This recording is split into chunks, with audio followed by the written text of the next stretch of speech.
ইরানকে প্রতিহত করলেই মধ্যপ্রাচ্যে স্থিতিশীলতা ফিরিয়ে আনা সম্ভব। রবিবার ইসরায়েলের প্রধানমন্ত্রী বেঞ্জামিন নেতানিয়াহুর সাথে বৈঠক শেষে কথা বলেন স্টেট সেক্রেটারি মার্কো রুবিও। তিনি অভিযোগ করেন, বিভিন্ন সশস্ত্র গোষ্ঠীকে সহায়তা করে ওই অঞ্চলকে অস্থিতিশীল করতে মূল ভূমিকা পালন করছে তেহরান।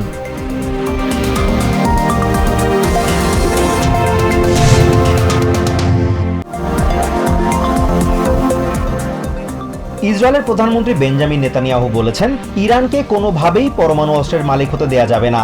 রবিবার স্টেট সেক্রেটারি মার্কো রুবিওর সাথে যৌথ সংবাদ সম্মেলনে তিনি আরো বলেন, ইরানকে প্রতিহত করতে আমেরিকার সাথে কাঁধে কাঁধ মিলিয়ে কাজ করবে তেল আভিভ।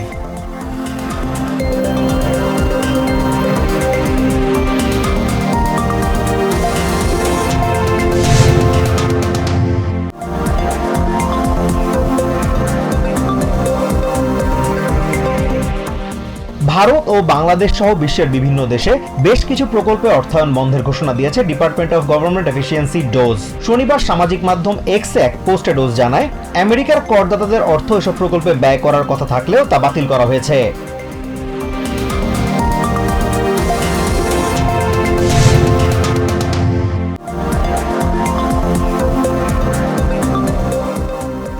ভারী বৃষ্টিতে দেশের দক্ষিণাঞ্চলীয় স্টেট কেন্টাকি ও টেনেসিতে আকস্মিক বন্যা দেখা দিয়েছে। কেন্টাকির পূর্বাঞ্চলীয় এলাকার পরিস্থিতি সবচেয়ে বেশি খারাপ। পরিস্থিতি নিয়ন্ত্রণে কেন্টাকিতে জরুরি অবস্থা ঘোষণা করেছে স্টেট কর্তৃপক্ষ।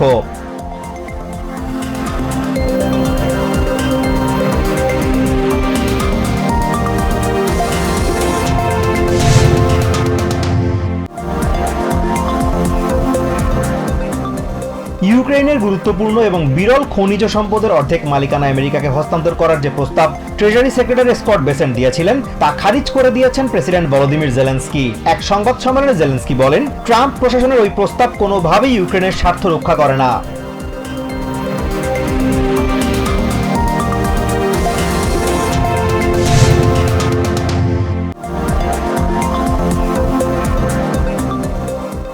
গাজায় যুদ্ধবিরতি কার্যকর থাকলেও হামলা অব্যাহত রেখেছে ইসরায়েল।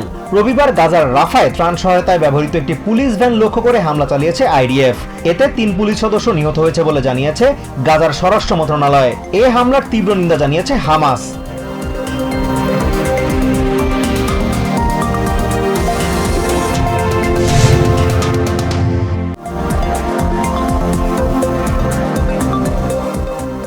ইসরায়েলে পৌঁছেছে আমেরিকার পাঠানো MK-84 বোমার চালান। রবিবার ইসরায়েলের প্রতিরক্ষা মন্ত্রণালয় এই তথ্য নিশ্চিত করেছে। 2000 পাউন্ড ওজনের এই বোমার চালান আটকে দিয়েছিল বাইডেন প্রশাসন। তবে প্রেসিডেন্ট ট্রাম্প দায়িত্ব নেয়ার পর তা প্রত্যাহার করে নেন।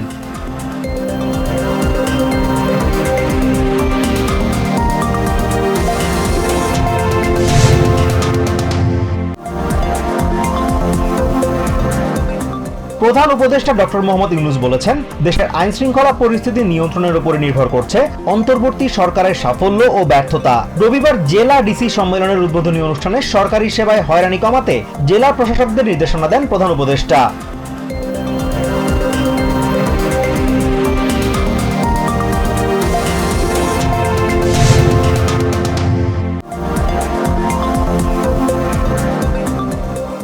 ছাত্রদের সমন্বয়ে গঠিত হতে যাওয়া নতুন রাজনৈতিক দলে শুধু অংশগ্রহণ নয়, বরং শীর্ষ পর্যায়ে নারীদের ভূমিকা থাকবে বলে জানিয়েছেন জাতীয় নাগরিক কমিটির নেতারা। রবিবার রাজধানীর শাহবাগে অনুষ্ঠিত এক নারী সমাবেশে তারা বলেন, অবিলম্বে শেখ হাসিনার বিচার নিশ্চিত করা এখন সময়ের দাবি।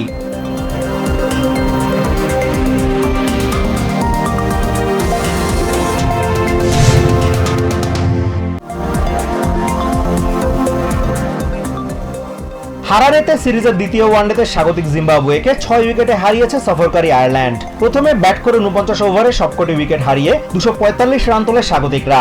জবাবে পল স্টার্লিংয়ের 89 এবং কার্টিস ক্যাম্পারের 63 রানের ইনিংসে 4 উইকেট হারিয়ে 48.4 ওভারেই জয় পায় আইরিশরা।